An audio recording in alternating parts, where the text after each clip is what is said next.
தேர்தல் முடிவு திமுக தலைமையிலான மதசார்பற்ற முற்போக்கு கூட்டணியின் நோக்கத்தை நிறைவேற்றும் வகையில் அதிமுக பாஜக தலைமையிலான சங் பரிவார் அரசியலை வீழ்த்தியுள்ளது.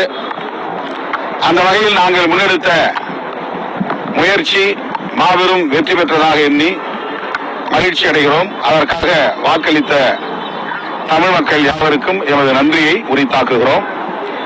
வருகிற 7ஆம் தேதி சென்னை உள்ளிட்ட தமிழ்நாடு முழுவதும் உள்ள நகர்ப்புறங்களிலும் அனைத்து மாவட்டங்களிலும் இடதுசாரிகள் மற்றும் விடுதலை சிறுத்தைகள் கட்சியின் சார்பில் கண்டன ஆர்ப்பாட்டங்களை நடத்துகிறோம்.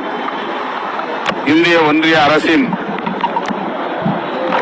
மக்கள் விரோத நிலைப்பாடுகளை கண்டித்து, குறிப்பாக கேஸ் சிலிண்டர் உள்ளிட்ட